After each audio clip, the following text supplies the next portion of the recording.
अस्सलाम वालेकुम। नौवीं वाले अपनी किताब का सफ़ा नंबर 142 खोलेंगे तो यहाँ एक गज़ल है, न दे पुख्ता इमारत एक खंडर दे। इसको लिखने वाले हैं प्रितपाल सिंह बेताब। प्रितपाल सिंह बेताब साहब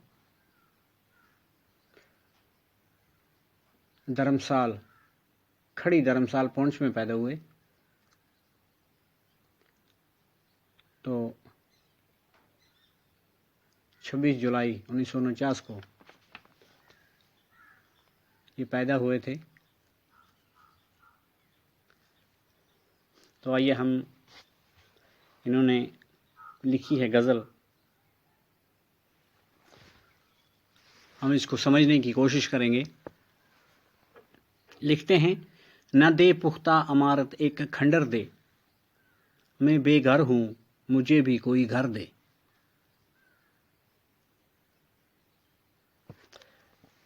प्रितपाल सिंह बेताब मौजूदा दौर के इंसान की परेशानी गरीबी का जिक्र करते हैं कि इंसान को अपने लिए मकान की नहीं बल्कि एक घर की ज़रूरत है। कोई पुख्ता इमारत या पक्का मकान ज़रूरी नहीं कि इसका वो घर ही साबित हो जहाँ इसे सुकून मिले। इसलिए वो कहते हैं कि पुख्ता मकान ज़रूरी नहीं है, चाहे वो बिल्कुल खंडर हो, लेकिन ऐसा होना चाहिए कि जहाँ सुकून और चैन की ज़िंदगी बसर हो जाए।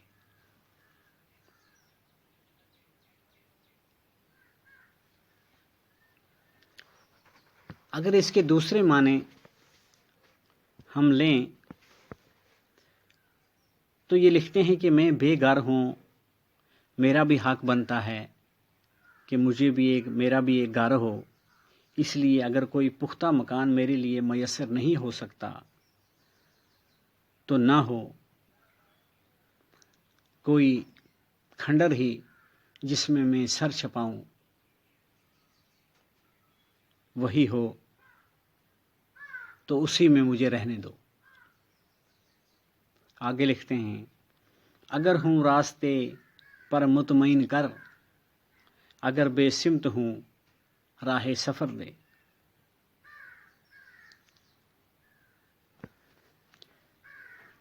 लिखते हैं कि अगर मैंने ज़िंदगी के सफ़र के लिए सही रास्ता चुना है तो फिर मेरे दिल को सुकून दे, मुतमईन कर दे कि मैंने वाकई सही रास्ता चुना है और मैं सही रास्ते पे जा रहा हूँ। अगर बेसिमत हूँ राह सफ़र दे, तो अगर मैं सही रास्ते पर नहीं हूँ, दुरुस्त सिमत पर नहीं जा रहा हूँ, तो मुझे कोई सीधा रास्ता बता दे जो मुझे मेरी मंजिल तक पहुंचा दे।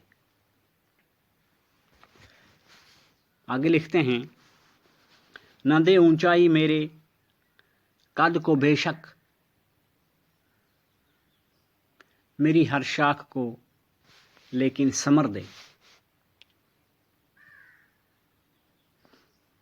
समर कहते हैं फल को, फ्रूट को।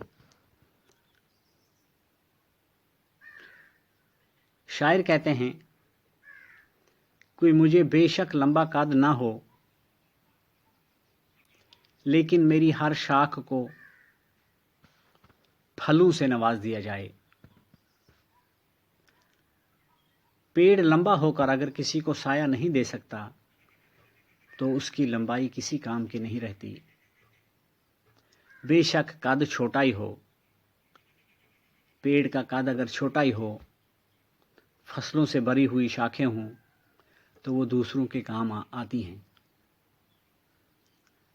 लिखते हैं कि अगर मुझे ऊंचाई, मुझे शोहरत की ज़रूरत नहीं है,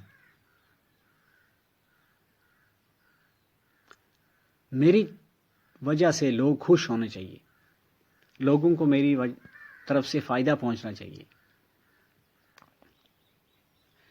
मुझे पत्थर ही पत्थर दे दिए हैं, अब इन हाथों को आज़र का हुनर दे। लिखते हैं कि मेरे मुकद्दर में तो पत्थर ही पत्थर दिए हैं, लेकिन अब पत्थर ऐसे नसीब कर मुझे कि मैं उन पत्थरों को तराश कर ऐसा बनाऊं कि जो किसी काम आ सकें। आज़र हज़रत इब्राहीम अलैहिस्सलाम के वालिद थे, जो बुत तराशते थे, मूर्तियां बनाते थे। इन्होंने भी दुआ मांगी है कि मुझे भी वैसा ही हाथ दे, तो जो कुछ मेरे मुकद्दर में हो उसे मैं सीधा करके अपने काम में ला सकूं। यानी अगर आपने मुझे पत्थर दिए हैं तो मुझे वो सलीका दे, वो तरीका दे कि इन पत्थरों को तराश कर मैं इनको सही इस्तेमाल कर सकूं। आगे लिखते हैं, नज़र है मुंतज़िर, नस नस है बेताब, सदफ मुझको किया है तो गौहर दे।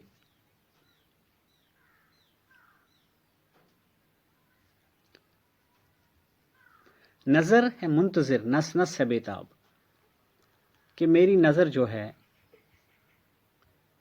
मुंतज़िर है, यानी इंतज़ार कर रही है, और मेरी रग रग बेचैन और मुज़तरिब है कि अगर आपने सदफ दिया है तो गोहर भी दे दे। सदफ कहते हैं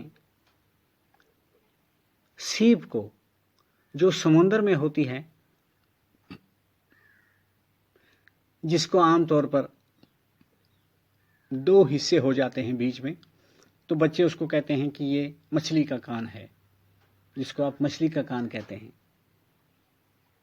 सीप कहते हैं उसको। जब वो बिल्कुल बंद होती है तो उसको बीच में से खोला जाता है, चीरा जाता है, उसमें से गोहर निकलता है। गोहर कहते हैं मोती को।